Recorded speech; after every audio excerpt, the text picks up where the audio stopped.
qu'il y a une litanie de reconnaissance qu'il aurait reçue à l'international. Bon, c'est vrai que certainement que le président ne sait pas que ce ne sont pas les gens de l'international qui l'ont mandaté. Il a été mandaté par les Béninois.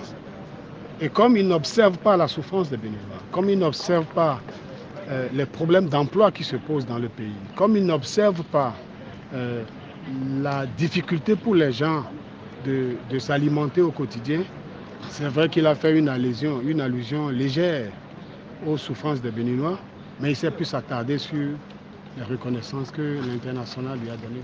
On lui demande l'état de la nation. L'état de la nation, c'est comment se portent les Béninois. Mais je suis désolé, je n'ai pas entendu ça.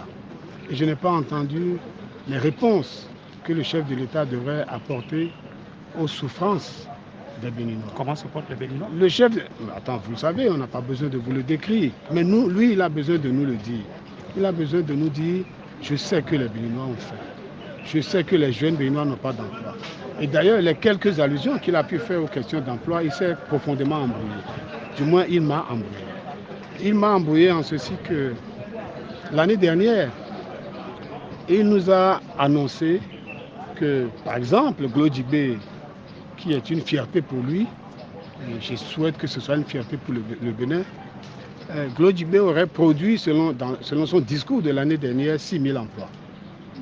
Mais son gouvernement est venu justifier ici devant le Parlement qu'ils ont 5 300 emplois. Et aujourd'hui, il nous dit qu'il y a 10 000 emplois. Vous voyez, l'année dernière, il a dit qu'il y avait 6 000 emplois et que pour 2024, il comptait en avoir 30 000.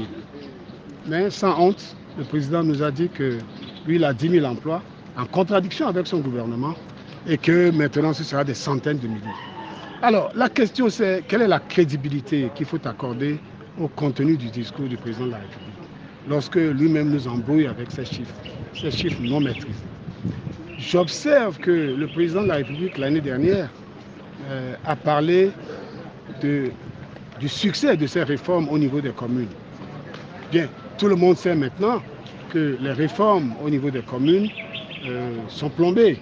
Ces réformes produisent insatisfaction pour les communes, insatisfaction et même des morts au niveau des secrétaires exécutifs.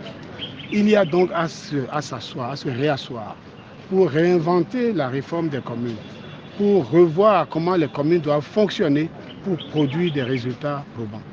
Le chef de l'État nous a dit les résultats, ou ces résultats, selon lui, très positifs dans le domaine de l'éducation. Bien évidemment, son articulation était beaucoup plus sur l'enseignement technique.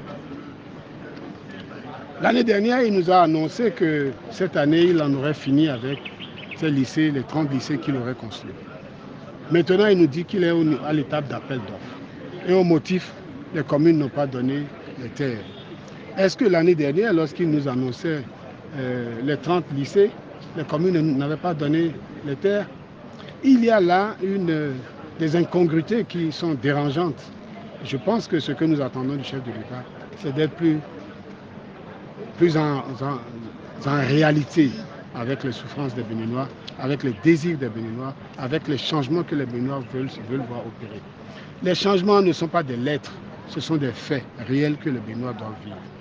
Et les mirages de quelques routes ne doivent pas suffire à nous mettre la poudre aux yeux. Est-ce que vous pensez qu'il n'y a rien de réel dans ce qui a été dit?